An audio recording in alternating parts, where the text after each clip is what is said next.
पश्चिम बंगाल की राजनीति में एक बार फिर जबरदस्त हलचल मच गई है। चुनाव से ठीक पहले मतदाता सूची को लेकर ऐसा विवाद खड़ा हुआ है जिसने सियासी तापमान को और भी बढ़ा दिया है। राज्य में स्पेशल इंटेंसिव रिवीजन यानी एसआईआर के तहत जारी हुई ड्राफ्ट में 58 लाख लोगों का नाम काट दिया गया है। यह आंकड़ा अपने आप में चौंकाने वाला है और इसी को लेकर अब सत्तारूढ़ दल टीएमसी, कांग्रेस और बीजेपी आमने सामने आ चुके हैं। चुनाव आयोग के मुताबिक हटाए गए 58 लाख लोगों में 24 लाख मतदाता मर चुके हैं, 19 लाख लोग राज्य को छोड़ चुके हैं, 12 लाख लोग लापता हैं और 1,30,000 लोग डुप्लीकेट वोटर हैं। यानी आयोग का दावा है कि ये पूरी प्रक्रिया मतदाता सूची को शुद्ध और सही करने में की गई है। इस ड्राफ्ट की लिस्ट के जारी होने के बाद एसआईआर के पहले चरण की प्रक्रिया पूरी हो चुकी है। अब अहम बात यह है कि जिन लोगों के नाम इस ड्राफ्ट लिस्ट में कट चुके हैं, अगर उन्हें कोई आपत्ति है या उन्हें कोई सुधार कराना है तो उसका मौका भी उन्हें दिया जाएगा। इसके बाद सभी आपत्तियों की जांच भी होगी। माना जा रहा है इसी के बाद पश्चिम बंगाल की विधानसभा चुनाव की तारीखों का भी ऐलान होगा।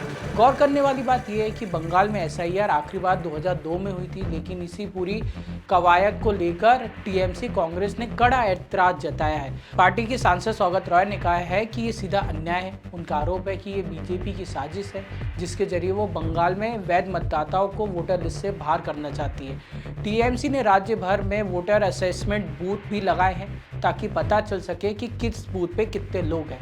खुद मुख्यमंत्री ममता बनर्जी ने इस मुद्दे को बेहद आक्रामक नजर आ रही। उन्होंने केंद्र सरकार और चुनाव आयोग पर आरोप लगाया है कि एसआईआर के नाम पर लाखों योग्य मतदाताओं के अधिकार छीने जा रहे हैं। हाल ही में कृष्णनगर में रैली के दौरान ममता बनर्जी ने लोगों को सड़कों पर आने की भी उम्मीद जताई और कहा कि खासतौर पर महिला सड़कों पर आए क्योंकि ये उनका अधिकार मारा जा रहा है। वहीं दूसरी तरफ बीजेपी ने ममता बनर्जी पर आरोप लगाया कि वो अपने घुसपैठिए मतदाताओं को प्रोटेक्ट कर रही हैं। नेता प्रतिपक्ष शुवेंदु अधिकारी का कहना है कि ममता बनर्जी और कुछ नहीं कर रही, वो सिर्फ अपने फर्जी मतदाताओं को बचाने की कोशिश में लगी है। उनका ये भी दावा है कि टीएमसी और बीजेपी के वोट शेयर में सिर्फ 22 लाख का अंतर था और अब जब 58 लाख कट चुके हैं, इसके बाद ममता बनर्जी की बौखलाहट सामने आ रही है। इससे पहले भी टीएमसी ने बूथ लेवल अधिकारियों को काम के दबाव को लेकर चुनाव आयोग पर गंभीर आरोप लगाए थे। टीएमसी ने कहा था कि कई बीएलओ ने आत्महत्या कर ली क्योंकि वो काम का प्रेशर इतना ज़्यादा था कि वो सहन नहीं कर पाए।